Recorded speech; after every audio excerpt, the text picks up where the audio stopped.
नमस्कार, आप देख रहे हैं बहस का नंबर 1 शो ताल ठोक के और आपके साथ मैं हूं अदिति त्यागी। आगे बढ़ेंगे, आज के मुद्दे की होगी बात, लेकिन जल्दी से आपको याद दिला देते हैं सोमवार से शुक्रवार रात 8 बजे आपको देखना है जी न्यूज, क्योंकि हम आपके लिए लेकर आए हैं बहस का नया शो कसम संविधान की। वो मुद्दे जिनका सीधा सरोकार आपसे है, वो मुद्दे जिनका सीधा सरोकार इस देश से है, और इन मुद्दों पर सियासत की जवाबदेही तय करना बहुत जरूरी। तो जुड़िए रात 8 बजे सोमवार से शुक्रवार कसम संविधान की के साथ, जिसमें हम उठाएंगे आपके सवाल और सियासत को देना होगा जवाब मेरे साथ।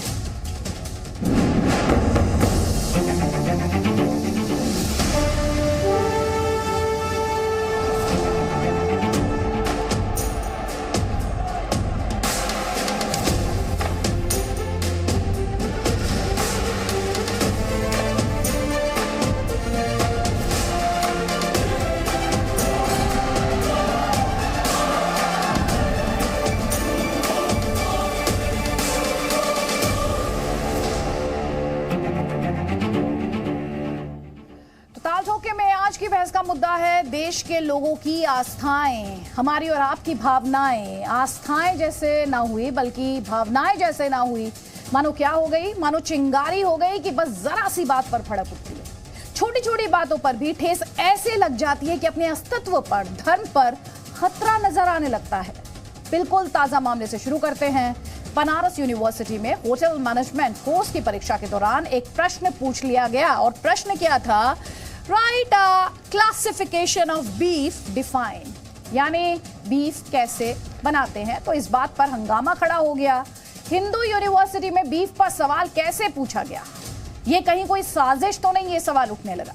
वहीं कर्नाटक में एक राशन कार्ड वाले ने राशन कार्ड पर जीसस की तस्वीर छाप दी। तस्वीर आपके स्क्रीन पर भी है। यहां भी हंगामा मच गया। आरोप लगाए जा रहे हैं कि ये कहीं राशन की आड़ में जीसस का गुणगान करने और हिंदुओं को ईसाईयत की ओर डाइवर्ट करने की चाल तो नहीं है। अब ये दोनों ही मामले नहीं हैं जिन्हें लेकर भावनाओं के भड़कने की बात कही गई हो। बीते दिनों में बात करें तो आप देख चुके हैं कैसे एक फिल्म में हनुमान जी और रावण के लुक को लेकर संकट खड़ा हो गया था। इसके बाद एक एड को लेकर भी हिंदू मान्यताओं के मजाक उड़ाने के आरोप लगे थे। उसमें यह कहा गया था कि साहब मान्यताएं आहत हो गई। ये मामला वन साइडेड नहीं है, दूसरी तरफ भी ऐसा ही है। वहां भी एक गायिका को शिव भजन गाने पर काफिर बता दिया जाता है। एक हिजाबधारी को नवरात्र की पूजा करने पर सरतन से जुदा की धमकी दे दी जाती है। अब ये कौन लोग हैं जो ये सब करते हैं, और कौन लोग हैं, ये उससे भी बड़ा सवाल है, जो ये सब कराते हैं। ताल ठोक के आज इसी मुद्दे पर होगी बात। आगे बढ़ेंगे जल्दी से। It is a report.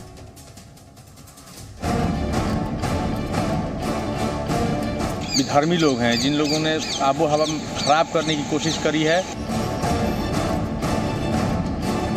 Beef को लेकर के जो पेपर पूछे जा रहे हैं, ये कितनी निंदनीय है। काशी न्यूज़ डाले की सरकार से ये मांग करते हैं कि तत्काल वाइस चांसलर के ऊपर कार्रवाई की जाए और उन लोगों ने जिन्होंने पेपर बनाया।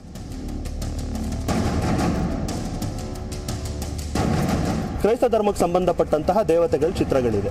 ಈ ಚಿತ್ರಗಳನ್ನು ಮುದ್ರಣ ಮಾಡಲಿಕ್ಕೆ ಯಾರು ಅನುಮತಿ ಕೊಟ್ಟಿದ್ದು?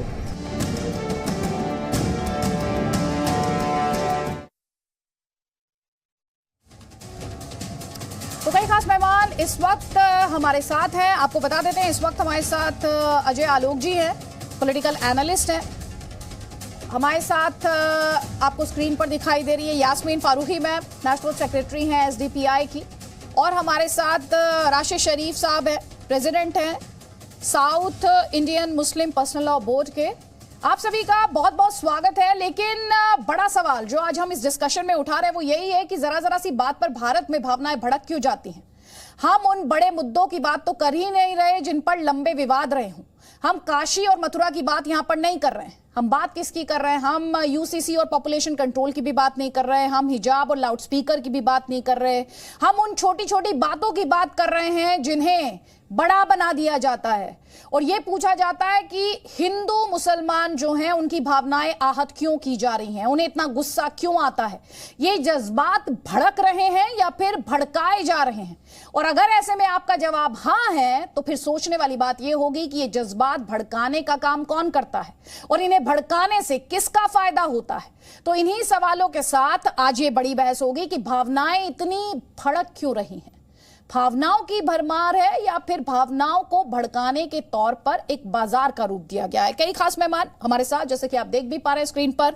राशिद शरीफ साहब, आगे बढ़ने से पहले एक एक करके तस्वीरें हम अपने दर्शकों को दिखा रहे हैं, जिसमें मैं नहीं कहूंगी हिंदू मुसलमान भड़क रहे हैं, मैं ये कहूंगी भारतीय भड़क रहे हैं, या फिर कहना चाहिए पिछले दिनों भड़क भी चुके हैं। देश में लड़ने भिड़ने के मुद्दों की वैसे तो कोई कमी रही नहीं है, फिर भी रोज नया नया मुद्दा ले ही आते हैं। कर्नाटक में राशन कार्ड के विवाद की आज हम चर्चा कर ही रहे हैं, और वहीं हम आपको बीफ को लेकर जो सवाल पूछा गया और उसके बाद जो गुस्सा, आक्रोश और सवाल पूछे गए वो भी हम आपको दिखा रहे हैं। और इससे पहले हमने आपको बताया कि कैसे हनुमान और रावण के लुक को लेकर फिल्म में उसे लेकर भी भावनाएं आहत होने की बात कही गई थी, और फिर एड में भी हिंदू भावनाओं को ठेस पहुंचाने के आरोप लगे थे। तो ये सभी तस्वीरें हैं, इन्हें आप लेटेस्ट मामले कह सकते हैं। डॉक्टर अब्दुल मन्नान भी हमारे साथ हैं AIM का पक्ष रखने के लिए। डॉक्टर अब्दुल मन्नान, यहाँ पर बड़ा सवाल ये है, ये भावनाएं भड़क रही हैं या ये भावनाएं भड़काई जाती है? नहीं, बाल आपके ठीक हैं। ऐसा है ऐसा है कि जो है, आपने अभी हमको डिबेट में जब उन्होंने बुलाया था तो उन्होंने बताया था कि आज जनसंख्या पर आपको बहस करना है। खैर ठीक है, आपने जो टॉपिक रखा है उससे आप सही कह रहे हो, भावनाएं भड़काई जा रही हैं, भावनाएं भड़कती नहीं। जैसे अभी आपने आज मानव के ऊपर बताया कि यहाँ जो है भावनाएं, इसमें भावना भड़कने की बात ही क्या थी? एक सिनेमा बना, सैफ अली खान उसमें एक्टर थे, बाकी लोग उसमें डायरेक्टर थे, प्रोड्यूसर थे। डायरेक्टर और प्रोड्यूसर को ना लेकर सैफ अली खान के ऊपर बहस ज्यादा छिड़ गई, उनके लुक के ऊपर ज्यादा छिड़ गई कि रावण कैसे हैं और रावण का लुक कैसा है। तो सवाल ये है कि इन सब बातों पर, इन मुद्दों की जरूरत क्या है कि रावण का लुक कैसा था, इस पर आप बहस करोगे देश में कि और तो भावनाएं तो भड़काई जा रही ना, और वो भावनाएं जो भड़काई जा रही है वो दुनिया जानती है, पूरा हिंदुस्तान नहीं पूरा देश जानता है कि जब से RSS और बीजेपी इस देश में आई है तब से ये जो है एक मुद्दा बना दिया गया है, एक खास कम्युनिटी को टारगेट करके भावनाएं भड़काई जाती हैं, और वही भावनाएं जो भड़काई जाती हैं वही देश में जो है झंझट पैदा कर रही हैं। आप कह रहे हैं खास कम्युनिटी को टारगेट करके भावनाएं भड़काई जाती हैं। मैंने तो जो अभी इंस्टेंसेस गिनवाए, दोनों तरफ सेम आरोप लग सकते हैं। आपको एक ही कम्युनिटी को भड़काने का आरोप आपने कैसे लगाया? ज्यादातर यही हो रहा है ना, तो स्वीपिंग जनरलाइजेशन में ना जाएं आप सर ना। अभी आपने एक शब्द इस्तेमाल किया ज्यादातर, अब वो भी आपकी अंडरस्टैंडिंग पर डिपेंड करता है, लेकिन भावनाएं तो दोनों तरफ से भड़काई जा रही हैं और भड़क भी रही है। ऐसा नहीं है कि सिर्फ भड़काई जा रही है, भड़क भी तो रही हैं। नहीं तो भड़केगी तो, अगर कलाकार अच्छा है, मदारी अच्छा है तो भड़काएगा, और दुनिया जानती है कि भावनाएं भड़काने से, सांप्रदायिक विद्वेष पैदा करने से कौन सरकार सत्ता में आई और किसको फायदा हो रहा है, ये तो दुनिया जान रहा है। भाई मैं भावनाएं भड़काऊंगा तो हम तो अल्पसंख्यक हैं, 13% 14% हमारी आबादी है, हमें भावनाएं भड़काने से क्या फायदा हो? जिसको भावनाएं भड़काने से फायदा हो रहा है और राज कर रहा है, वोट किसको मिलेगा? जो 14% गिनवा रहे हैं आप, उनके वोट की तो असली लड़ाई है इस देश की राजनीति में। जिन 14% की आप बात कर रहे हैं, जिन्हें आप सिर्फ 14% कह रहे हैं, उन्हीं के तो वोट बैंक की लड़ाई है। उन्हीं के वोट बैंक के लिए तो तमाम पार्टियां कम्पीट करती हैं, उसी वोट बैंक की लड़ाई है ना। अजय आलोक ये कह रहे हैं भावनाएं भड़काने का काम, सुनिए अब जवाब ले लीजिए।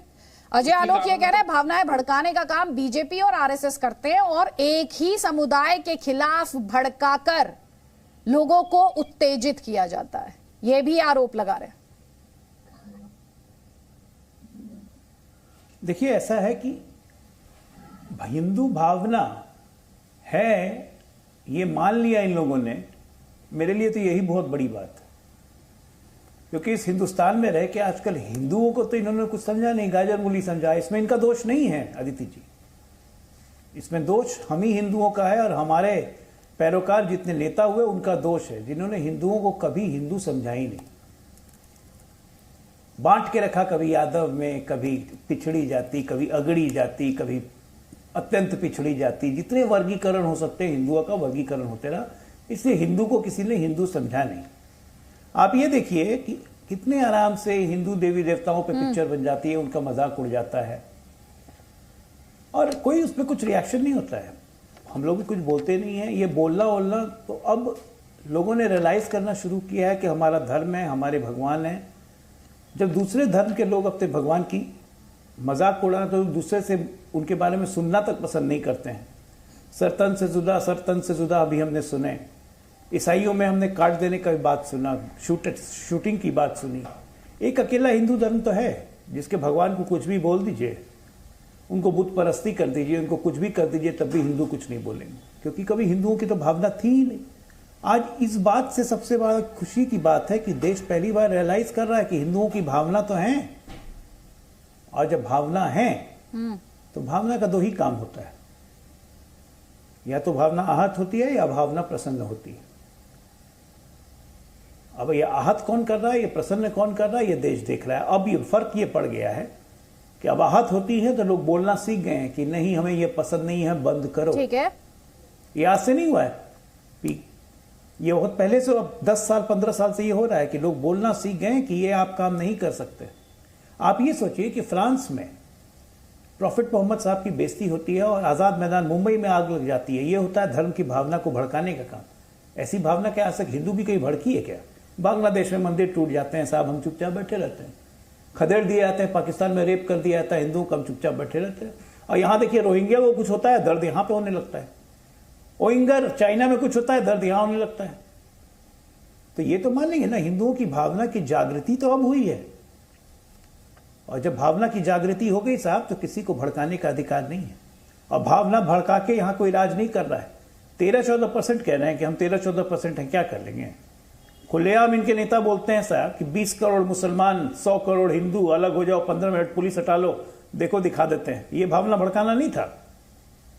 और अदालत से बड़ी भी हो जाते हैं, क्योंकि सरकार इनकी ना कोई सबूत जाएगा, ना गवाह जाएगा, प्रोसिक्यूशन होगा कहां से, सवाल ही नहीं उठता है। ठीक है, तो चलिए से भावना तो ये भड़काते रहे। ठीक है, आप कह रहे हैं राशिद शरीफ साहब, अभी आपने सुना अजय आलोक जी ने कहा कि हिंदू को तो अब जागृति मिली है। वो ये आरोप लगा रहे हैं भावना भड़काने का काम तो दूसरी तरफ हुआ है, और सियासत के रोल को हालांकि वो दरकिनार नहीं कर रहे। बिल्कुल आदित्य जी, यहाँ पे खासकर मैं हमारे इस्लाम की बात करूंगा कि हमारे जो मोहम्मद सल्लल्लाहु अलैहि वसल्लम है, ये हमारे बताया गया कि भाई आप अपने देश से, हिंदू मुसलमान से एक तरीके से मोहब्बत करना है, ये एक हक है। ये हम कोई भी हिंदुस्तान में चाहे कोई भी हमारी कम्युनिटी हो, उनको ये बताया गया। आज जो है, मैं आपको तेलंगाना की बात बता रहा हूँ, एक गच्चीबौली एरिया है, वहां पे खुली कुतुब शाह मस्जिद है जमाने से, वहां पे लेके जाके मूर्ति रखी जाती है। 3-4 दिन से यहाँ हैदराबाद में बहुत बड़ा बवाल मचा हुआ है। तो यहाँ के जो बीजेपी के प्रेसिडेंट हैं संजय जी, उनका बोलना यह है कि जो मुगल्स बाहर से आए हुए हैं और यहाँ पे जितने भी मसाजिद थे वो सबको खत्म करके मंदिर बनाना है। तो आप बताइए कौन मुगल, कहाँ के मुगल आए, वो लोग इन्वेस्टर्स थे, बनाए यहाँ पे मस्जिद। कॉन्स्टिट्यूशन 1947 से लेके 2 साल 8 महीने 17 दिन जो भी बना है, क्यों उसको मानते नहीं? क्यों उसको है सो आप लोग है सो सीरियस नहीं लेते? आज मजाक बना दिया कॉन्स्टिट्यूशन का, आज मजाक बना दिया इनका। ये चीज आप बताइए कि पूरे दुनिया में आज जी न्यूज माशाल्लाह बड़ा मशहूर, आज मजाक हो रहा है। कोई भी एक बयान देता है, दोनों संविधान एकदम टेंशन में आ जाते हैं। कुछ भी छोटी सी बात भी अगर हो तो इतना बड़ा चढ़ा के बताते हैं। हम आज पूछ रहे हैं कि 8 साल हो गया बीजेपी गवर्नमेंट चढ़ा के बताता है। एक मिनट, कौन बड़ा चढ़ा के बताता है?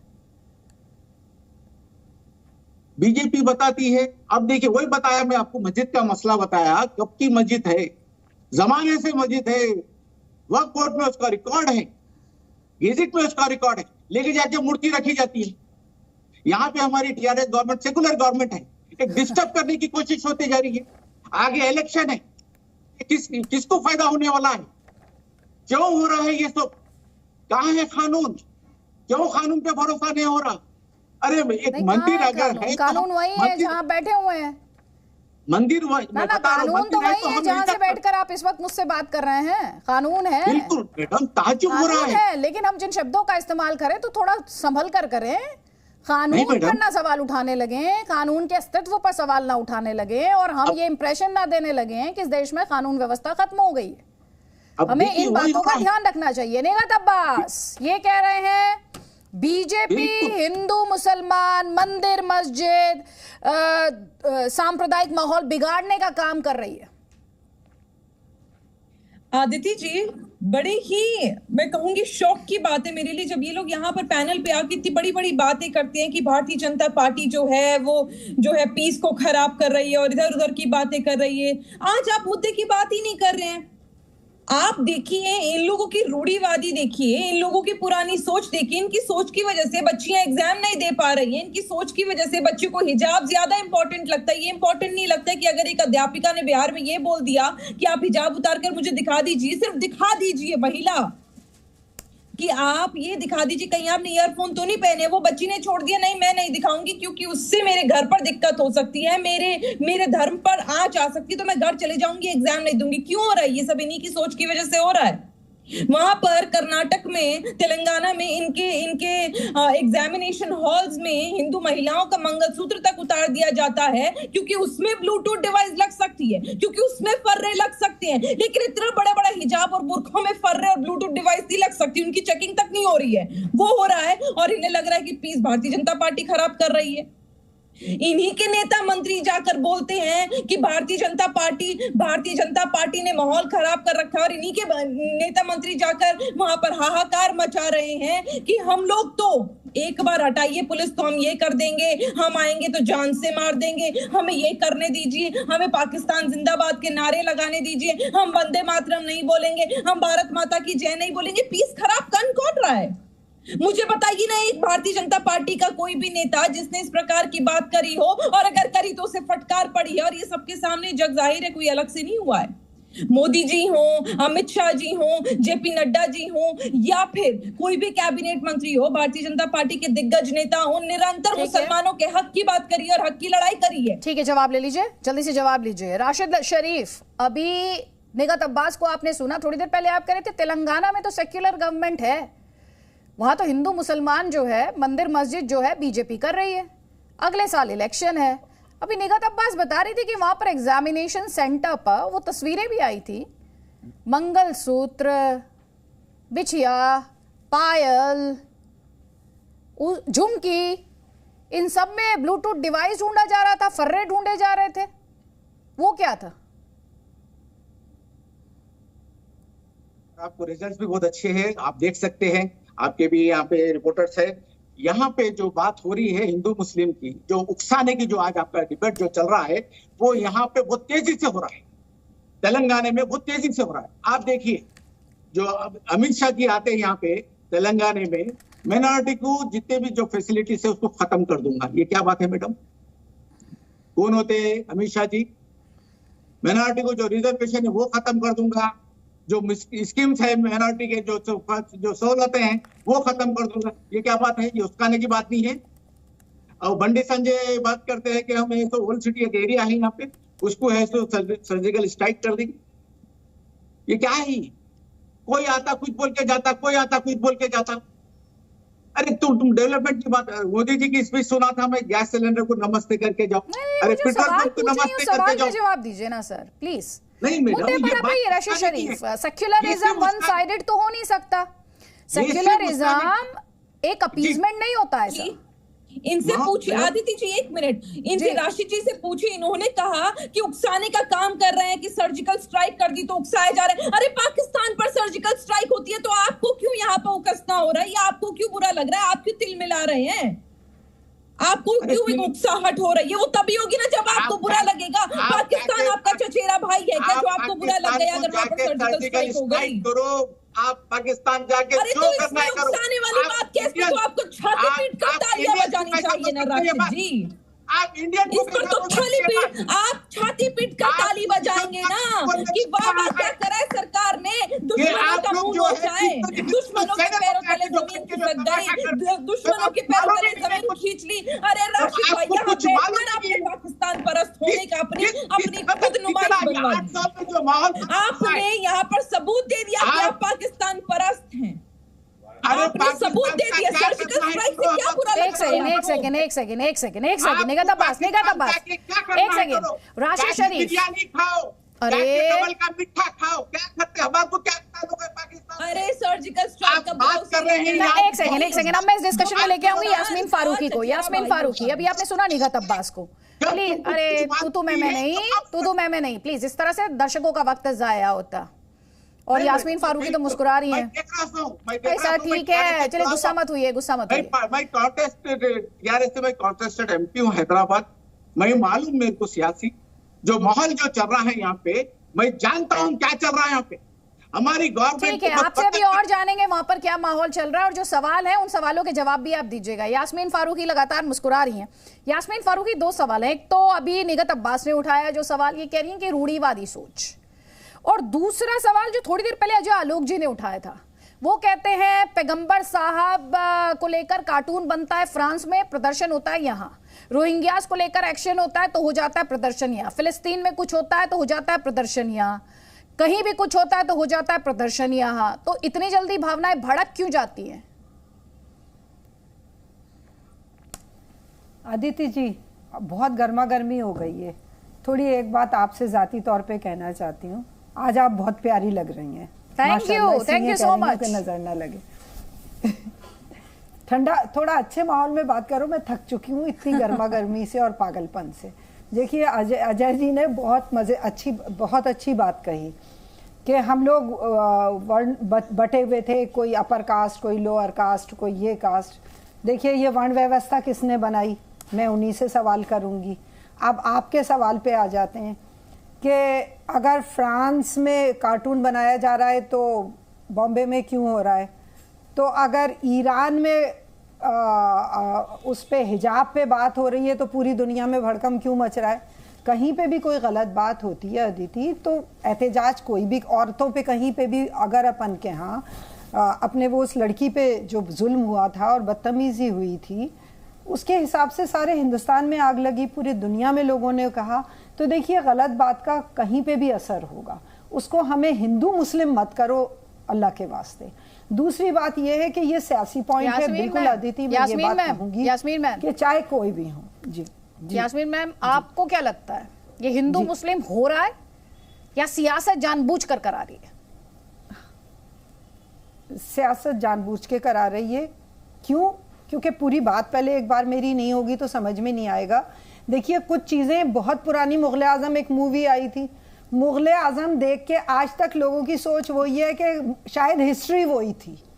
तो चीज़ों को भड़काने के अलग अलग तरीके हैं। देखिए, आम आदमी कहीं कोई परेशान है सिर्फ रोटी रोजी के लिए, उसे सियासत से मतलब नहीं है। लेकिन जिन्हें राज करना है वो कोई भी हो, मैं किसी का नाम नहीं लूंगी, और वो कोई भी हो, उन्हें हर दौर में सियासत करनी थी और हर दौर में कर रहे हैं। अब ज्यादा हो गया है, पहले इतना ज्यादा नहीं था। पहले प्लान करके किया जाता था बहुत, उसके बाद लोग आम आदमी तक भड़काव पहुंचती थी चीजें। अब जरा सी चिंगारी लगाओ आप और भड़क जाती हैं चीजें, क्योंकि हम कोई भी टीम समझाने वाली नहीं है कि भाई ये मुद्दे नहीं है, इन पे मत बहस करो। और हाँ, मैं इस बात पे बिल्कुल अदिति कहूंगी कि ये सियासत के तौर पे भड़काई जा रही है चीजें। मैं एग्री हूं इस चीज पे, मैं मानती हूँ आम आदमी के दिल में कोई गंदगी नहीं है और ना चाहता। ठीक है, आपने बहुत अच्छे तरीके से जज्बात को यहाँ पर बयां किया, और क्योंकि बात यहाँ पर जज्बात की हो रही है, एक कमेंट जल्दी से सैयद अब्बास आपका, क्योंकि कटघरे में सियासत को खड़ा किया जा रहा है, लेकिन उसके बाद सवाल ये भी है, सियासत हमें भड़काएगी तो क्या हमारी भावनाएं भड़क जाएंगी? ये भी तो एक सवाल है ना। क्या इंडिविजुअल्स की जो जिम्मेदारी है, क्या उससे पल्ला झाड़ा जा सकता है? बेहतरीन सवाल है आपका अदिति जी। हालांकि अल्लामा इकबाल ने क्या खुद जवाब दिया है कि मजहब नहीं सिखाता आपस में बैर रखना।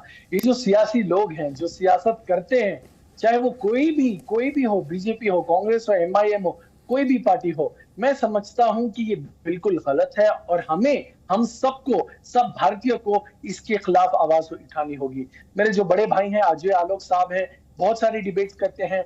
उन्होंने एक बात कही कि आज हिंदू भाइयों को गाजर मूली की तरह देखा जा रहा है। बिल्कुल भी नहीं। हिंदू भाई हमारे एक विशाल सम्राट शेर हैं। हम बहुत मोहब्बत करते हैं हमारे हिंदू भाइयों से। हालांकि मैं बता दूं अदिति जी, मेरे जो आस पड़ोस में लोग हैं सब हिंदू भाई हैं और बहुत बेहतरीन हम ईद का प्रदर्शन करते हैं। घर में आते हैं, वो सेवैयां खाते हैं, मैं काजू कतली घर को जाके आंटी से मांग कर खाता हूँ। ये है गणेश चतुर्थी जब सेलिब्रेशन होता है हमारी सोसाइटी में, मैं खुद उसका हिस्सेदार होता हूँ और चंदा देता हूँ। और वैसे ये लोग फिर मेरा सवाल ये सुनिए ध्यान से, जो बीते कुछ महीनों में जो हमने कंट्रोवर्सीज देखी है, मैंने जैसा कि शुरू में ही कहा, यहाँ मैं उन विवादों की बात कर ही नहीं रही जो लंबे अरसे से चल रहे हैं, बिल्कुल नहीं कर रही हूँ। मैं तो यहाँ ऐसे विवादों की बात करें जो कल तेलंगाना में हुआ एग्जामिनेशन सेंटर पर, जो विज्ञापन को लेकर हुआ, हिंदू भावनाओं को ठेस पहुंचाने की बात, फिल्म में कैरेक्टर पोर्ट्रेल को लेकर हुआ, या फिर एक मुस्लिम बच्ची द्वारा शिव के भक्ति में भजन गाने को लेकर हुआ। तो भाई इनमें तो ना बीजेपी इन्वॉल्व थी, ना कांग्रेस इन्वॉल्व थी, ना कोई एआईएम इन्वॉल्व थी। क्या लोग ही सांप्रदायिक हो गए क्या? जी अदिति जी देखिए, मैं समझता हूं कि लोग सांप्रदायिक खुद ही से नहीं होते, चिंगारी लगाने वाले, सियासत करने वाले लोग होते हैं। हमें यह समझना चाहिए जो ये सत्तन से जुदा का जो एक ये नारा लग रहा है, एक आतंकवादी नारा है। इसका रूट पाकिस्तान में है। सबसे बड़ा मुनाफिक जो इमरान खान है, जिसको हम हिंदुस्तानी मुसलमानों के लिए बहुत फिक्र है, लेकिन चाइना के उगर मुस्लिम के बारे में चुप्पी, हमारी जुबान में इसको हिपोक्रेट या मुनाफिक कहते हैं। ये जो भी सब तन से जुदा लगाते हैं, जो भी गलत करते हैं। अरे खूबसूरत बात है, मैं खुद कृष्ण कन्हैया बना था मेरी स्कूल में फैंसी ड्रेस कंपटीशन में, और पहला पुरस्कार मुझे मिला था। और हमें अब ये आपके जी न्यूज के द्वारा मैं सबको बताता हूं, हमारे रसूल प्रॉफेट मोहम्मद क्या बात करते हैं, हुब्बुल वतन की बात करते हैं। आप जिए अपने वतन के लिए, आप बने अपने वतन के लिए, अपनी मोहब्बत का। फिर भी ऐसे लोग मिल जाते हैं जिन्हें जो कहते हैं हमारा मजहब आड़े आता है अगर वंदे मातरम कहना पड़ा तो। फिर भी ऐसे लोग मिल जाते हैं जो अनुशासन के नाम पर मजहबी डिस्काउंट की बात करते हैं। लोगों को अब मुझे पता है आप किसकी बात कर रहे हैं, जो ऑल इंडिया मुस्लिमीन की बात करते हैं। उनके लिए करारा जवाब यह है, भाई साहब आप ये मुखौटा उतारिए और सच्चे इंसान बनिए, बाद में मुसलमान बनिए। भड़काओ भाईजान, बहुत ऐसे करते हैं, उनकी सियासी खेल है, ये कर रहे हैं, करने दीजिए उनको। जवाब नहीं दिया करारा जवाब। ठीक है डॉक्टर अब्दुल मन्नान, और जहां भी करेंगे। वैसे मेरे ज़हन में खाली एआईएम नहीं थी, मैं उन सब की बात कर रही थी जिन्हें वंदे मातरम कहने में तकलीफ होती है। ये गलत लेकिन आपने एक पॉलिटिकल पार्टी को कटघरे में खड़ा किया है। आप जवाब लीजिए डॉक्टर अब्दुल मन्नान से, आप कह रहे हैं ये गलत है। ठीक है डॉक्टर अब्दुल मन्नान। देखिए ये तो बड़ा आसान है कि जो लोग बुजदिल हैं और जो लोग इस वक्त मोदी जी और अमित शाह को फेस नहीं कर पा रहे हैं, आज देश में यह हालत है कि कुछ भी कहें ये लोग, लेकिन कोई खड़ा होने को तैयार नहीं है। असदुद्दीन ओवैसी साहब ने एक जुर्रत अल्लाह ने दिया है, वो लर्नेड आदमी है, पढ़े लिखे आदमी है, इसलिए वो तुर्की बतुर्की हर बात का जवाब देते। अभी आपने कहा कि तेलंगाना में सेकुलर सरकार है, इल्जाम कल के डिबेट में आप ये लगा रहे थे आपकी सरकार है। नहीं, वहां मेरी सरकार नहीं, सरकार वहां टीआरएस की है, और कोई वो जो सरकार है वो कोई मुसलमान मुख्यमंत्री वहां का नहीं है। अब सवाल ये पैदा होता है कि अब जब आप 17,000 बच्चियों का हिजाब उतार के उनको इम्तिहान नहीं देने दिया आपने, तब तो आपको कलेजे को ठंडक पहुंची। और जब बिंदिया और चूड़ी और सिंदूर उसको उन्होंने हटवाने की कोशिश की तेलंगाना में, तो आपके कलेजे में टीस मच रही है। ये आप कौन है? सवाल ये नहीं अब्दुल मन्नान, ये आप कौन है? ये आप कौन आपका इशारा आप अपने ऊपर ना लीजिए। आपका इशारा मेरे तरफ है कि हम आरएसएस और बीजेपी को कह रहे हैं। ना मैं अपने ऊपर नहीं ले रही। ये जो आप करते हैं सर, तो आपको नाम लेते हुए इतनी झिझक क्यों की? अच्छा मैं आपको कुछ एग्जांपल्स बता रही हूँ, इस सवाल पर जवाब दीजिए। फुल स्क्रीन ले आइए। आप ये बताइए, अगर एक एड पर विवाद होता है जिसमें हिंदू धर्म को उसके रीति रिवाज से जुड़ी हुई जो भावनाएं उन्हें ठेस पहुंचाने की बात होती है, या फिर ये राशन कार्ड पर जो विवाद है जिसमें जीसस क्राइस्ट की तस्वीर है, उस पर संग्राम छिड़ा हुआ है, बीफ पर सवाल पूछा जाता है तो संग्राम छिड़ जाता है। अगर सवाल बीफ को लेकर पूछ लिया गया तो इस सवाल से परेशानी हो जाती है। इसके अलावा आदि पुरुष में जो रावण और हनुमान का पोर्ट्रेयल है, उसमें लुक को लेकर भावनाएं भड़क जाती हैं। या फिर जो विज्ञापन आया था उसमें आमिर खान पर जो हिंदू परंपराएं हैं उनसे छेड़छाड़ और खिलवाड़ का आरोप उन पर लगा।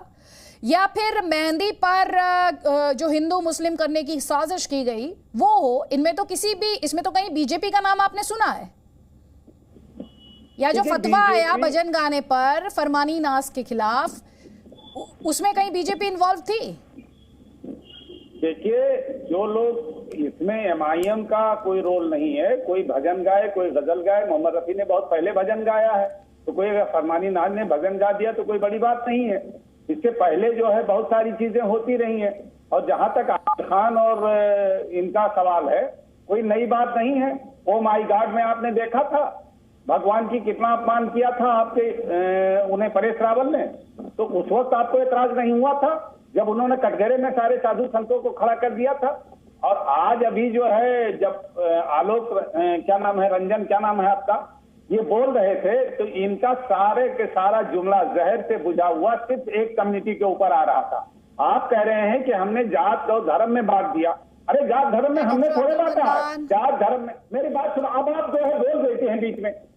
जात और धर्म में हमने क्यों हो रहे हैं? आपसे भाषण थोड़ी देंगे। यहाँ पे 6 लोग बैठे हुए हैं, सभी बोलने के लिए आए हैं ना सर, आप वाद विवाद के लिए आए हैं ना। आप ही की डिबेट पे 1 बजे मैं बैठा हुआ था, इतने कायदे से एंकर बात कर रहा था। कोई बात नहीं सर, आपके सर्टिफिकेट की मुझे जरूरत नहीं है सर, आपके सर्टिफिकेट की मुझे जरूरत नहीं है। मैं वाद विवाद कराती हूँ, मैं डिबेट कराती हूँ सर, भाषण नहीं चलाती। और मेरे पास सवाल इतने हैं कि आपको उन सवालों के जवाब देने, आपको भाषण के लिए नहीं बुलाया मैंने। कोई बात नहीं, आपको अगर अच्छा नहीं लगता तो आप अपनी मर्जी से तय कर सकते हैं। आपसे पलट कर सवाल पूछना कोई गुस्ताखी नहीं है, कोई गुस्ताखी नहीं है। यहाँ 6 लोग बैठे हैं, अपनी बारी का इंतजार कर रहे हैं सर। पलट कर सवाल पूछो तो आपको बुरा लग जाता है, आप लेक्चर देने लगते हैं। क्यों भाई? ऐसा है नहीं, आप पहले ये, आप यहाँ पर अभी मोहम्मद रफी को लेकर ज्ञान दे रहे थे।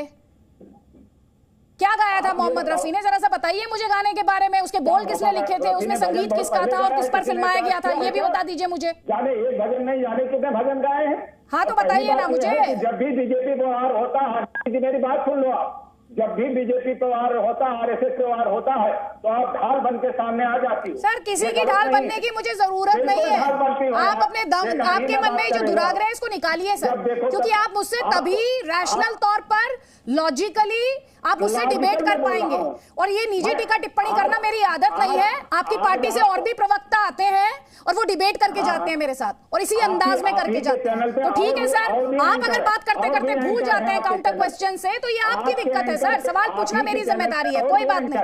अजय आलोक जी, अजय आलोक जी सर, आपका सर्टिफिकेट आप अपने पास रखिए, मैं जनता का सर्टिफिकेट लेती हूँ, संभाल के रखिए अपना सर्टिफिकेट अपने पास। अजय आलोक जी, एक तरफ ये मोहम्मद रफी की बात करते हैं, दूसरी तरफ हमने ये भी दिखाया कि कैसे शिव को लेकर, भोले को लेकर अगर भजन गाया जाता है तो उलेमा नाराज हो जाते हैं, और इनसे पलट के सवाल पूछ लो तो ये भी नाराज हो जाते हैं। देखिए अदिति जी, सच्चाई तो ये है, और जिसको ये लोग बहुत अच्छे से मानते भी हैं और नहीं भी मानते हैं। आज ये जितने साहिबान बैठे हुए पैनल पे, जरा मुझे एक देश का नाम बता दे, एक देश का, पूरे विश्व के सारे देशों को मिला के एक देश का नाम बता दे जहां मुस्लिम आबादी 45% से ऊपर है और वो देश सेकुलर है। एक देश का नाम नहीं होगा इनके पास कोई, क्योंकि है ही नहीं। फंडामेंटली इस देश का बंटवारा धार्मिक आधार पे हुआ, हिंदुओं के लिए हिंदुस्तान, भारत, और इधर पगए पाकिस्तान मुसलमानों के लिए, जिन्ना मुस्लिम लीग बनी इसीलिए। अब यहाँ जो ये रह गए हैं, उस वक्त भी आपको याद होगा कि आज़ादी के बाद जिन्ना ने ईस्ट वेस्ट कॉरिडोर बनाने की एक मांग की थी ताकि पूर्वी पाकिस्तान और पाकिस्तान को लिंक कर सके, और था कि वृहद पाकिस्तान बीच में बनाएंगे ताकि जितने मुसलमान हिंदुस्तान में रह गए। आज आम मुसलमानों से दिक्कत नहीं है, लेकिन ये जो एक्सपेंशनिस्ट मुसलमान हैं, जो कट्टर मुसलमान हैं, जिनका मकसद इस्लाम को बढ़ाना है, वो इस देश के लिए खतरा है। दारुल सलाह से दिक्कत नहीं है, दारुल इस्लाम से दिक्कत है। आप देखिए, एक बार नहीं हुआ है, इस देश में हो चुका। 1989, 90, 91 रालिब शालिब गालिब हमने कश्मीर में सुना कैसे हिंदुओं को भगा दिया गया। तमिलनाडु के एक गांव में, एक जिले में हमने सुना कि यहाँ हमारी आबादी 50% से ऊपर बढ़ गई, इसलिए हमारे हिसाब से यहाँ के कानून चलेंगे। बिहार के किशनगंज में हमने देखा कि फ्राइडे को कैसे जुम्मे के दिन छुट्टियां कर दी जाती हैं। कायदे कानून इनको बदलने में समय नहीं लगता है जैसे ही पॉपुलेशन बढ़ता है, क्योंकि ये कट्टरवाद लोग तुरंत नेता बन जाते हैं और हीरो बन के रॉबिन हुड बन जाते हैं। ठीक है, जवाब लीजिए आप जवाब लीजिए। दिक्कत यहाँ पे है। ठीक है, जवाब लीजिए पहले यास्मीन फारूकी जी। और आज इनकी भाषा जैसी है, मेरी जहर वाली भाषा नहीं है, जहर इनकी भाषा में, क्योंकि ये कट्टरवादी हैं, इनको रॉबिन हुड बनने का शौक चढ़ा है। हर जगह जाके मुसलमानों को कहते हैं, यूपी में कहते हैं मुसलमान मुख्यमंत्री क्यों नहीं हो सकता, क्यों मुसलमान अपना वोट बर्बाद कर रहा है समाजवादी पार्टी को देके, जो मुसलमानों की एक नहीं सुनते हैं। अरे बड़ा मुसलमानों को आपने ठेका ले लिया, हैदराबाद की लड़कियों को तो अरब जाने से रोक नहीं पाते, बनते मुसलमान के ठेकेदार। और उसी तरह समाजवादी पार्टी, उसी तरह राजद, जितने लोग हैं, चाहे कांग्रेस पार्टी, मुसलमानों को शोषण के अलावा कुछ किया है इन लोगों ने। अब मुझे कहते हैं कि मैं जहरीली बात बोल रहा हूं, जहर इनके अंदर भरा हुआ है और ऐसे ऐसे लोगों से छुटकारा पाने का समय है। ठीक है, आप छुटकारे की बात करें, आपको 2 काउंटर मिल रहे हैं, यास्मीन फारूकी और सैयद अब्बास। जल्दी जल्दी, उसके बाद निगत अब्बास। अजय जी से हमेशा मेरा अक्सर सामना होता है डिबेट में, और मुझे किसी डिबेट में ये याद नहीं कि उन्होंने 1947 का जिक्र नहीं किया हो, देश के विभाजन का जिक्र नहीं किया हो, पाकिस्तान का जिक्र नहीं किया हो, जिसका नाम भी मैं नहीं लेना चाहती, मजबूरन मुझे लेना पड़ता है। ये सारे इनको रटे हुए हैं। अब आप मुझे ये फैसला करके बताइए कि अगर ये कहानियाँ मुसलमानों के खिलाफ आप बार बार दोहराओगे, आम आदमी सुनेगा तो नफरत ही करेगा, मोहब्बत तो नहीं करेगा, पहली बात। दूसरी बात जो ये कह रहे हैं बार बार, आपको जवाब देना चाह रहे हैं, मैं वापस आपको फ्लोर दे दूंगी, आपको वापस फ्लोर दे दूंगी, आप जवाब ले लीजिए एक बार उनसे, ठीक है? अजय आलोक जी। जी बिल्कुल।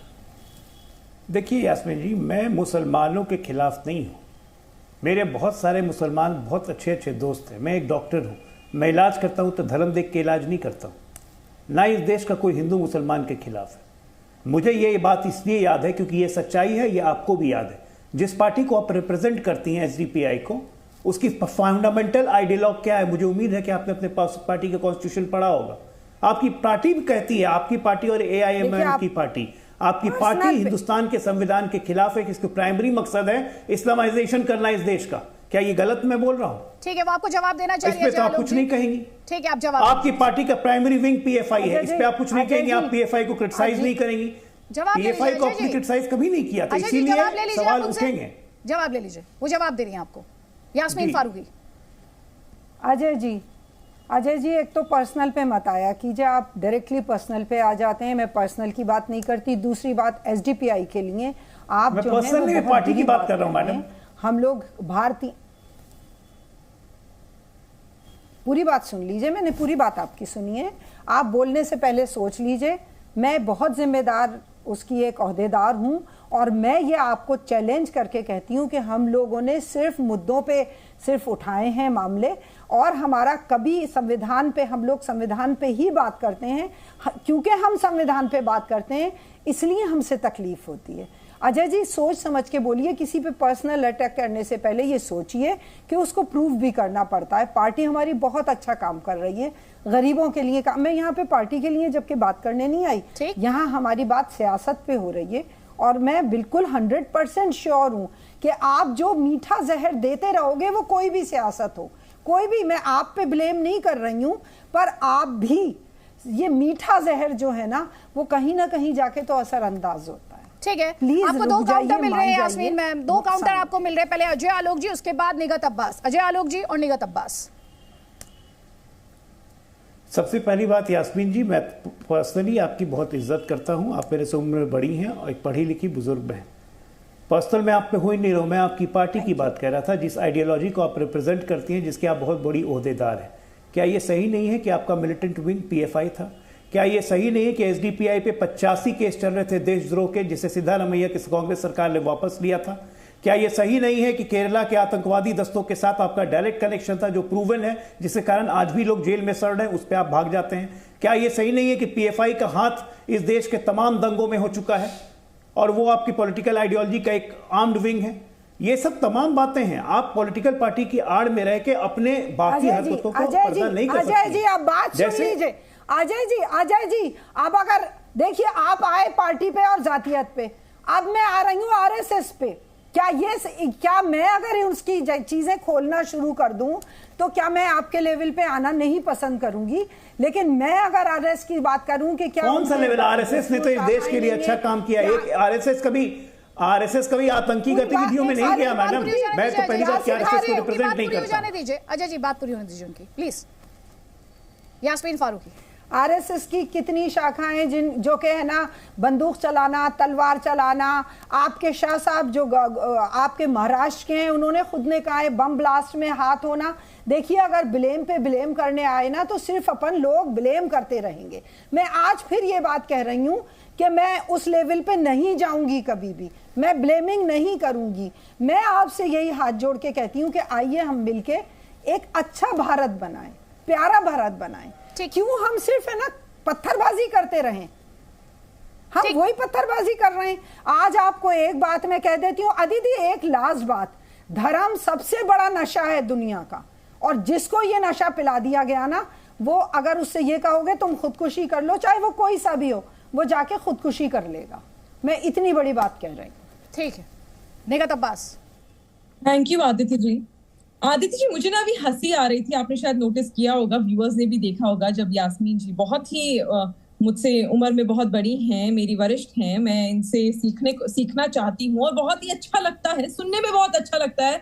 यास्मीन जी, जब आप संविधान कॉन्स्टिट्यूशन की बात करती हैं, जब आप ये बात करती हैं कि जस्टिस मिलना चाहिए, जब आप ये बात करते हैं कि हम तो यहाँ पे इक्वालिटी की बात कर रहे हैं, हम तो यहाँ पे ना पर्सनल बात कर रहे हैं, ना ही हम पार्टी की बात कर रहे हैं, हम तो मॉरल साइंस की बात करते हैं।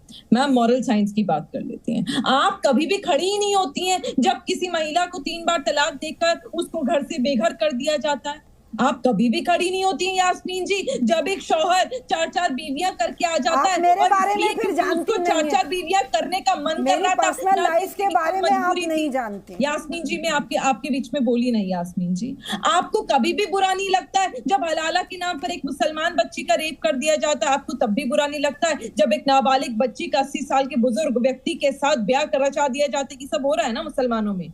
मैडम, मॉरल साइंस देना टीवी पर बहुत आसान है, संविधान छाती पीट कर कह देना बहुत आसान है, जबकि आप वही लोग हैं जो शरिया लॉ यहाँ पर इंप्लीमेंट करना चाहते हैं और जनता को भी यहाँ पर आप कहीं ना कहीं गुमराह करना चाहते हैं कि हम तो कॉन्स्टिट्यूशन में बिलीव करते हैं। चलिए आदित्य जी, कॉन्स्टिट्यूशन में बिलीव करते हैं, पूछिए मैडम से कि एक देश और एक कानून पर ये अपनी बात राय क्या रखेंगे? क्या उसके लिए हक में है? आप यूसीसी की बात करिए, वो जवाब देना चाह रही है। क्या ये इस बात को मानेंगी कि मुसलमानों को भी सिर्फ एक ही शादी का हक होना चाहिए? ठीक है, जवाब लीजिए, वो जवाब देना चाह रही है, जवाब देना चाह रही है। यास्मीन फारूकी। देखिए बेटा जी, आप अभी बहुत छोटी हैं, मेरे बारे में आप जानती नहीं है। मैंने 10 साल फैमिली कोर्ट में काउंसलिंग की है, मैं राजस्थान हाई कोर्ट परमानेंट लोक अदालत मेंबर रही हूँ, और मैंने कितनी औरतों के साथ, मेरे पास मुस्लिम और हिंदू औरत नहीं है, मेरे पास औरत सिर्फ औरत है, और मैं दिल से उसकी इज्जत करती हूँ। वो माँ है, क्योंकि सिर्फ इसलिए, और कोई रीजन नहीं है। और आपको अगर ये गलत फहमी है तो फिर मैं अगर ये कहने पे आऊंगी ना, अगर हिंदू मुस्लिम को मैं काटने की बात करने लगूंगी, तो मुसलमान हो चाहे हिंदू हो, आप आदिवासियों को देखिए। यास्मीन जी, 4 शादियां मेरी बात पूरी नहीं, मेरी बात पूरी नहीं हुई। आप इसका तो जवाब मेरी बात पूरी ना। नहीं हुई। 4 शादियां जायज, मेरी बात पूरी होगी तब नहीं। मैं बीच में पुरुष बताते हैं कि जो लोग बोलते हैं, जो बीच में, आपको एक बात सुन लीजिए बच्चे, जो कौन 4 शादियां कर रहा है, पहले तो मुझे उनका नाम 2-4-1 का लिस्ट बना दीजिए। अब किसी मुसलमान में औकात नहीं है कि वो 4 शादियां करे। एक सेकंड, निगत अब्बास, आप उनसे सवाल पूछे तो जवाब लीजिए ना प्लीज। प्लीज जवाब दीजिए ना आदित्य जी। नहीं, ठीक है, आप उनको बोलने नहीं दीजिए, वो कह रही है मेरी बात तो पूरी हो जाने दो। आपके पास कोई रिकॉर्ड होगा ना, आप मुझे रिकॉर्ड बताइए, रिकॉर्ड बताइए। नहीं, मैं उनका जो सवाल है मैं दोहराती हूँ। यास्मीन फारूकी जी, उन्होंने ये कहा आप इस देश में एक देश एक विधान के लिए तैयार हैं।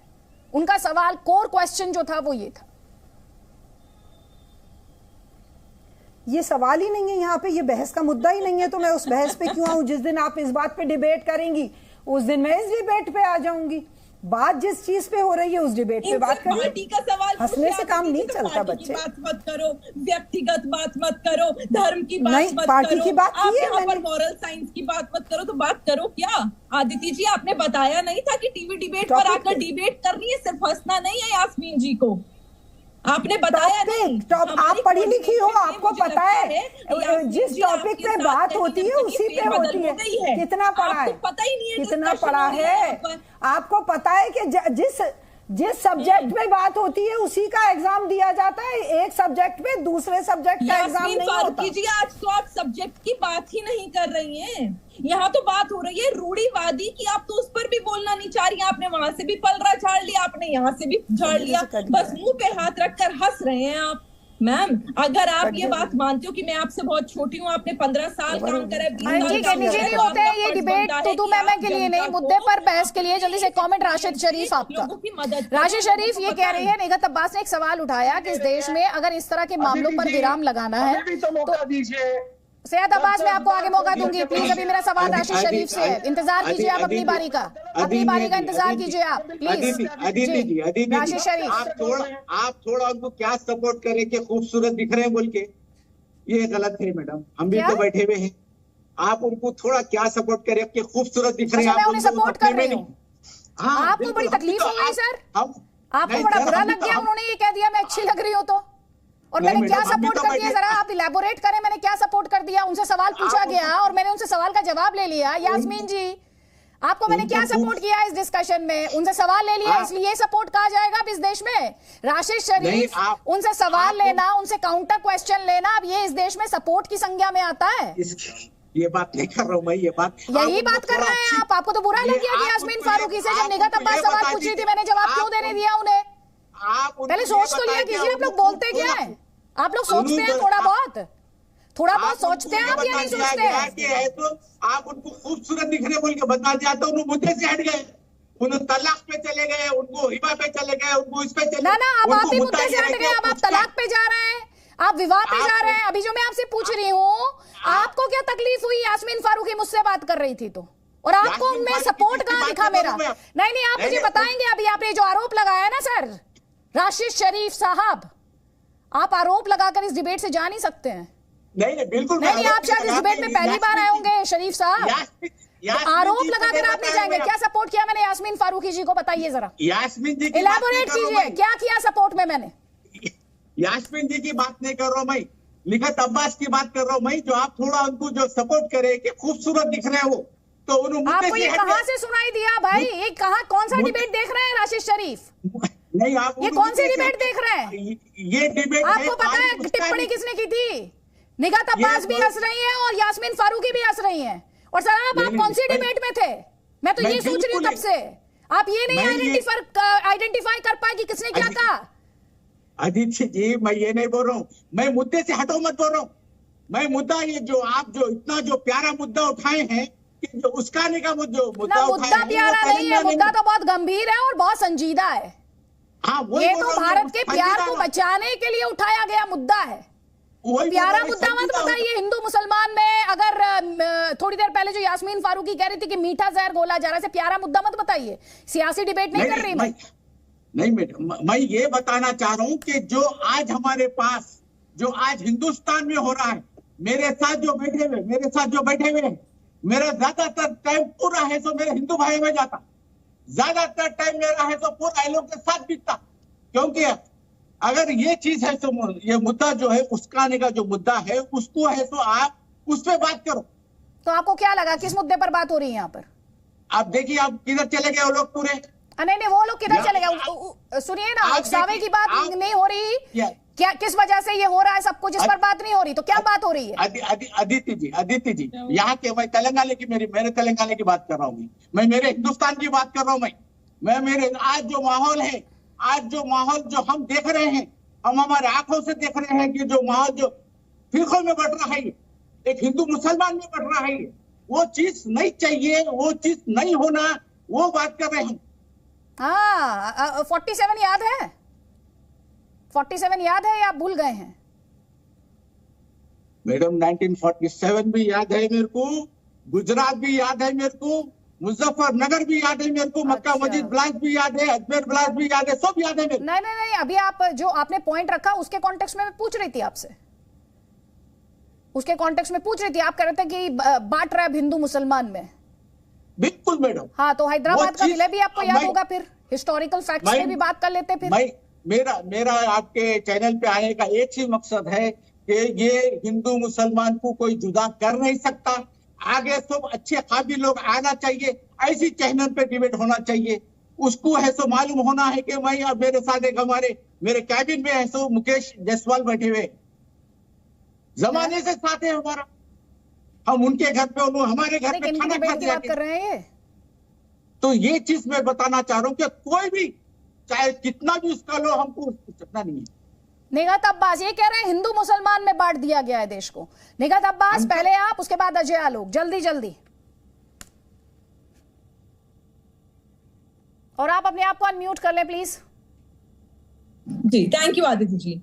मैं कह रही हूँ ये ना सिलेक्टिव लिसनिंग कर रहे हैं, सिलेक्टिव आंसरिंग कर रहे हैं, अपनी कंफर्टेबिलिटी के हिसाब से देख रहे हैं। जहां इन्हें लग रहा है कि यहाँ इनका पैर नहीं फंस रहा है वहां पर जवाब दे रहे, जहां इन्हें लग रहा नहीं यहाँ अगर बोल दिया तो पार्टी से बड़ी फटकार पड़ने वाली है, वहां ये बोल नहीं रहे और इधर उधर की बातें कर रहे और बगले झांक रहे हैं। अब इनसे ये भी पूछ रहे थे, आपने बिल्कुल सही पकड़ा दी थी, ये तो ये बोल रहे हैं ना कि हिंदू मुसलमान में बांट दिया गया, हम उसी को तो खत्म करने की बात कर रहे हैं। हम तो कह रहे हैं ना यूनिफॉर्म सिविल कोड ले आइए, uniform civil code, one nation one law में आपको क्या आपत्ति है? हिंदू मुसलमान का लफड़ा ही खत्म हो जाएगा।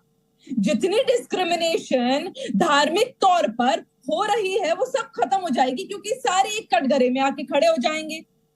आप टोपी पहनना बंद कर देंगे, मैं हिजाब पहनना बंद कर दूंगी, 4 शादियां होना बंद कर देंगे, तलाक होगा तो कोर्ट जाना पड़ेगा, शादी होगी तो रजिस्ट्री करनी पड़ेगी। बताइए इस पे कबूल है या नहीं है? पर नहीं है ना। ये वहां ये मैं कहूंगी कितनी बार शादियां कर सकते हैं? 4, 3 दफा चारों शादियां में कबूल है कबूल है कबूल है कहने को तैयार हैं। 4 शादियां मिल रही हैं, 4 बीवियां मिल रही हैं, लेकिन यूनिफॉर्म सिविल कोड को कबूल करने में इनको आपत्ति होती है। क्यों? हाँ। माफ करिएगा बहुत ही कठोर शब्द का इस्तेमाल कर रही हूँ, क्योंकि कई लोगों के अय्याशी के अड्डे बंद हो जाते हैं। जल्दी से सैयद अब्बास पहले आप, उसके बाद अजय आलोक जी, प्लीज जल्दी जल्दी। नहीं जल्दी नहीं, जिसको समय मिला है मुझे भी पूरा 1 मिनट मिलना चाहिए। आपके 5 फोन आए हैं आपके चैनल से, बैठने के लिए नहीं आया हूं मैं, पूरा 1 मिनट लूंगा। सबसे पहली बात, अरे डराइए मत, धमकाइए नहीं, पता नहीं, धमकाइए नहीं, धमकाने की जरूरत नहीं है। सुनिए ध्यान से, आपको धमकाने की जरूरत नहीं है, मुझे, मैं सुन लेती हूँ। मैंने आपको बोलने के लिए ही बुलाया। सुनिए, आपको बात रखने के लिए बुलाया है। ये डिबेट विक्टिम कार्ड खेलने के लिए नहीं है। अभी डिबेट खत्म नहीं हुई, इस डिबेट में अभी बहुत वक्त बाकी है। तो इस भाषा में, इस लहजे में मुझसे बात करने की आपको जरूरत नहीं है सैयद अब्बास। आप तार्किक तौर पर बात रखना चाहते हैं, बात रखिए। सुनिए अभी देखिए, आप गोदी मीडिया की एंकर हैं, आप सबसे ज्यादा आप एक काम कीजिए, आप जाइए इस डिबेट से। आपको अगर जिस प्लेटफॉर्म पर आप बैठे हैं आपको वहां बात करने की तमीज नहीं है तो आपको इस मंच पर नहीं आना चाहिए। और आप किसके रिप्रेजेंटेटिव हैं? आपकी सर्टिफिकेट की जरूरत है मुझे। आपने शायद सुना नहीं था, मैं सर्टिफिकेट नहीं लेती पैनलिस्ट का, सर्टिफिकेट नहीं लेती मैं किसी पैनलिस्ट का। उसमें आप भी शामिल है। हटाइए इनको स्क्रीन से। जिस मंच पर आए हैं उसका अपमान करेंगे तो सुनिए। डराने से, धमकाने से मैं नहीं डरती हूं। अगर आप में इतनी पेशेंस नहीं है कि डिबेट कैसे की जाती है, अगर आपको नहीं आता तो मत आया कीजिए। जबरदस्ती नहीं है, आपको कोई जबरदस्ती नहीं उठाकर लाया है। या अजीब ही तरह की धमकाना, डराना जब इस डिबेट में ये हो रहा है। मन्नान साहब, ये चुटकुला नहीं था। नहीं, ये चुटकुला नहीं था सर। ध्यान से आप भी सुन लीजिए सर। ऐसे डराने से नहीं मैं मंच देती हूं किसी को कि आप चिल्लाएंगे और मैं उसके बाद कहूंगी हाँ बोलिए, आप बोलिए। ऐसे नहीं होता। इस डिबेट में हर किसी को उसके वक्त पर मौका मिलता है। तो सुनिए, आप भी तार्किक तौर पर ही बात करिएगा, ठीक है? और ये सर्टिफिकेट जो आप या भी ये सैयद अब्बास बांट रहे थे, सर्टिफिकेट अपने पास रखा कीजिए। आप लोगों को ज्यादा जरूरत है उन सर्टिफिकेट्स के। अजय आलोक।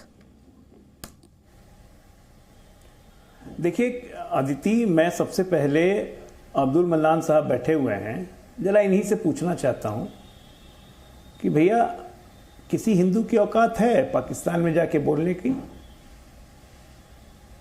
कि हमने आपकी बहन से शादी की थी, जो आपके उत्तर प्रदेश के अध्यक्ष ने किया, कि हम 2-2 बीवियां रखते हैं लेकिन इज्जत से रखते हैं, तुम तो क्या क्या रखते हो। ये काम हिंदुस्तान में ही हो सकता है। फायदा उठाते हैं आप लोग। जवाब चाहेंगे आप उनका? मैडम, उनसे पूछना जवाब चाहता हूं, चाहेंगे आप? प्रोफेसर नहीं, मैं एक और सवाल खत्म कर दूं, फिर दोनों से जवाब ले लीजिए। ठीक है। यास्मीन जी के लिए सवाल है कि सिमी के फाउंडर मेंबर अलीगढ़ यूनिवर्सिटी के थे पी अबू बाकर, और दूसरा नाम था प्रोफेसर पी कोया। सिमी के फाउंडर मेंबर थे ना। एसडीपीआई को किसने फॉर्म किया था मैडम, इन दोनों के अलावा? जरा ये बताइए, ये दोनों भी एसडीपीआई के फाउंडर मेंबर्स थे जिन्होंने सिमी को फॉर्म किया था। सिमी का उद्देश्य क्या था? एंटी नेशनल एक्टिविटीज में थी कि नहीं सिमी? और ये दोनों फाउंडर्स मेंबर्स एसडीपीआई के थे या नहीं? बस आप हाँ या ना में जवाब दे दीजिए। देखिए, एक पर एक इंस्टेंस है, सहिष्णुता का आप लोग आज तक 70 साल से फायदा उठाते हैं। इसमें आपका दोष नहीं है, इसमें हमारे राजनीतिक दलों का दोष है, जिन्होंने हमेशा आपको प्रोत्साहन दिया, आपकी पीठ ठोकी, आपको आगे बढ़ाया, आपको एक्सप्लॉइट किया अपने वोट के कारण। हमारे देश के राजनीतिक दलों ने, मुझे ये कहने में कोई गुरेज नहीं, और इसलिए आपका मन बढ़ा और आपने बहुसंख्यक आबादी को लगातार प्रताड़ित किया, लगातार बेइज्जत किया। सारे मुसलमानों नहीं, कुछ मुसलमानों ने जो कट्टरवादी हैं। आज उसी का कारण है कि आपकी प्रताड़ना झेल झेल के हिंदू बोलना सीख गया है। आज जब हिंदू बोल रहा है तो आपको दिक्कत हो रही है। सच्चाई यही है, और अब चुप रहेगा नहीं। चाह के भी आपके किसी के चाहने से भी अब चुप नहीं रहने वाला है। तो बेहतर है कि अगर मिल के रहना है, अच्छा भारत बनाना है, तो हम लोग कोई ऐसा काम ना करें, न हिंदू न मुसलमान की भावनाओं को ठेस पहुंचे। मिल के चलिए और राष्ट्र विरोधी गतिविधियों में अपने आप को शामिल होने से बचाइए। और जितने आपके अगल बगल लोग हैं जो ऐसे चीजों में शामिल होते हैं, उनसे अपनी दूरी बनाइए। ये नहीं कि रात में सुप्रीम कोर्ट के पास पहुंच के अफजल गुरु की फांसी रोकने का विरोध करने लगे। ये राष्ट्र विरोधी गतिविधियों के ही समान है, ये कोई कम नहीं है। जेडीयू में भारत तेरे टुकड़े होंगे उसका समर्थन करने लगे, कश्मीर आतंकवादियों का समर्थन करने लगे, जो दंगे कर रहे हैं उसका समर्थन करने लगे। ये काम राजनीतिक दलों का नहीं है, लेकिन हमारे देश में ऐसे राजनीतिक दल करते आए हैं। अजय जी जवाब लीजिए, आपने जो सवाल उठाया उस पर जवाब लीजिए, फिर मैं आपको वापस मंच दे रही हूँ। उनका जवाब ले लीजिए, फिर मैं आपको वापस मंच दे रही हूँ। अब्दुल मन्नान दीजिए जवाब। अभी अजय आलोक जी बड़ी अच्छी अच्छी बातें कर रहे थे, और इसमें इन्होंने यास्मीन मैडम को कहा कि आप एसडीपीआई की हैं, उसका मकसद क्या है, और उसी में साथ साथ इन्होंने एमआईएम को भी ले लिया। ये कहते हैं हमारी पार्टियां संवैधानिक है। अरे भैया पढ़ लिख लो यार, संविधान के तहत ही इलेक्शन कमीशन बना है, उसी के तहत ही एमआईएम रजिस्टर्ड है, और वो रजिस्टर्ड है, संविधान के अंतर्गत आती है पार्टी। तो उसके बारे में ऐसी बातें न कर। जहां तक एम और ऑब्जेक्टिव की बात है कि किसने कितनी नफरत फैलाई, तो आप बताओ कि नाथूराम गोडसे क्या एमआईएम की विचारधारा से प्रभावित था क्या? अरे भाई वो तुम्हारी विचारधारा से भाई साहब प्रभावित था, आरएसएस की विचारधारा से प्रभावित था, हिंदू महासभा की विचारधारा से प्रभावित था। हाँ, आप तो मोहम्मद अली जिन्ना की विचारधारा से प्रभावित है, जिसने बापू को गोली मार दिया। तो अब जो है आपको चुनना लग रहा है, क्योंकि आप जो है, हम तो आपको बड़े कायदे सुन रहे थे, लेकिन आप जो है बीच में बोलोगे, क्योंकि आपके ऊपर वार हो रहा है ना। आप नाथूराम गोडसे की विचारधारा से प्रभावित हो इस देश में, और नाथूराम गोडसे के पूजक उपासक हो आप लोग, तो आप चाहते हो कि इस देश में वही विचारधारा पनपे जो नाथूराम गोडसे की विचारधारा थे। हम इस देश में अम्बेडकर और गांधी के विचारधारा के पैरोकार हैं, और हम चाहते हैं कि इस देश में हिंदू मुसलमान मिल के रहें, और हम चाहते हैं कि वो लोग जो 60% विरोधी है तुम्हारे मोदी जी को, अमित शाह। अंबेडकर ने कभी गांधी को नहीं माना और गांधी ने कभी अंबेडकर को नहीं माना। पढ़े लिखे हैं तो ये भी जानिए, पढ़े लिखे हैं तो ये भी जानिए, अंबेडकर ने कभी गांधी के विचारों को नहीं माना और गांधी ने कभी अंबेडकर के विचारों को नहीं माना। अगर पढ़े लिखे हैं तो ये भी जानकारी रखिए। मेरी बात सुनो, फिर अंबेडकर ने 22 प्रतिज्ञाएं भी की थी, उसमें से 5-7 प्रतिज्ञाएं अंबेडकर ने खुद लाखों लोगों के बीच में की थी। आज अंबेडकर को क्यों? अंबेडकर ने जब बौद्ध धर्म अपनाया तब प्रतिज्ञाएं ली थी, जब तक हिंदू थे कोई प्रतिज्ञा नहीं ली थी। अंबेडकर ने बौद्ध धर्म अपनाया तो उन्होंने 22 प्रतिज्ञाएं की थी, जिससे आजकल आप तुम्हें खुजली हो। आप भी बौद्ध अपना लीजिए, सुधर जाएंगे। आप भी बौद्ध धर्म अपना लीजिए, सुधर जाएंगे। हमारे धर्म में बराबरी है, तुम्हारे धर्म की तरह यहाँ जो है मनु महाराज की व्यवस्था नहीं चल रही है कि ब्राह्मण।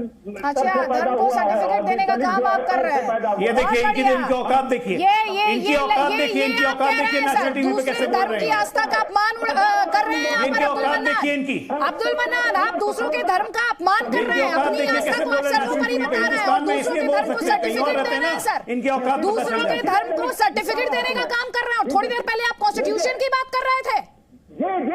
ये डबल स्टैंडर्ड्स हैं आपके।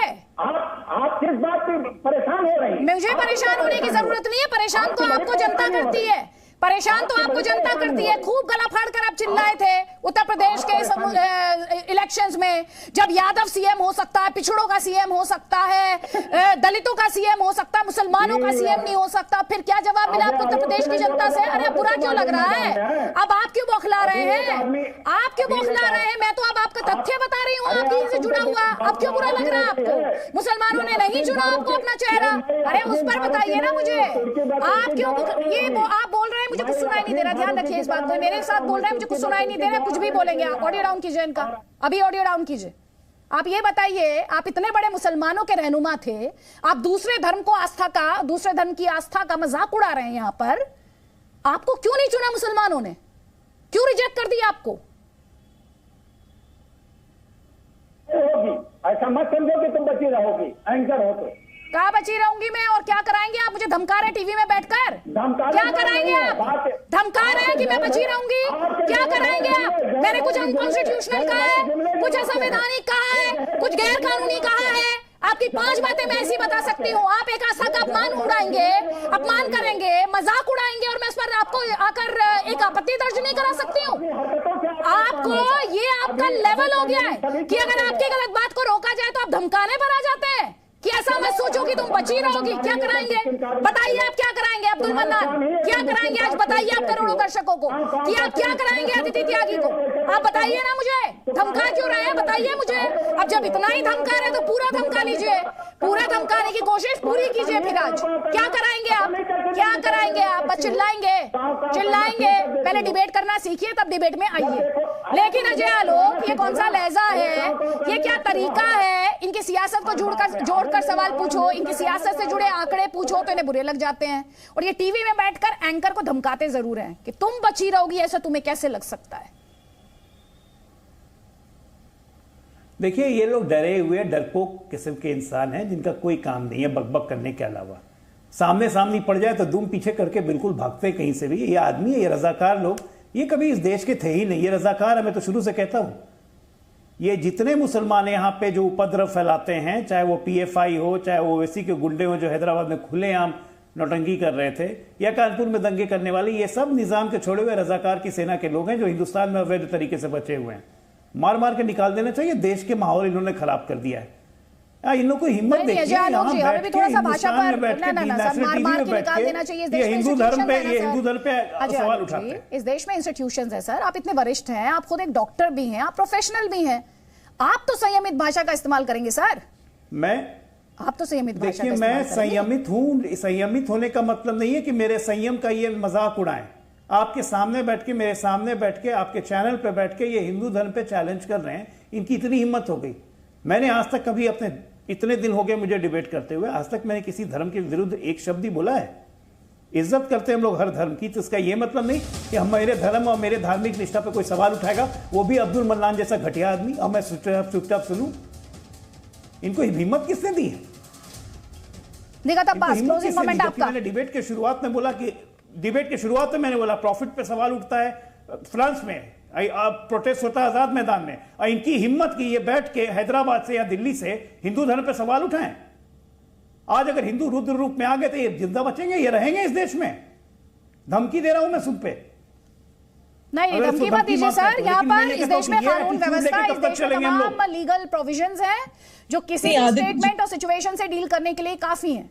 निगत अब्बास 20 सेकंड्स मुझे शो क्लोज करना है। आदिति जी, आपकी बात बिल्कुल सही है। यहाँ पर कानूनी व्यवस्था भी है और सारे लीगल सिस्टम्स भी है, सब कुछ है। पर उसके बावजूद हम देख रहे हैं आपको भी खुले तौर पर बैठकर, ये व्यक्ति, मैं नाम भी नहीं लेना चाहती ऐसे व्यक्ति का, बिल्कुल इस बात पर मैं अजय जी के साथ खड़ी हूँ कि कितना घटिया आदमी क्या आज बैठकर जिस चैनल पर बैठे उस चैनल के सबसे वरिष्ठ पत्रकार को, सबसे वरिष्ठ एंकर को ये धमकी दे रहा है खुलेआम।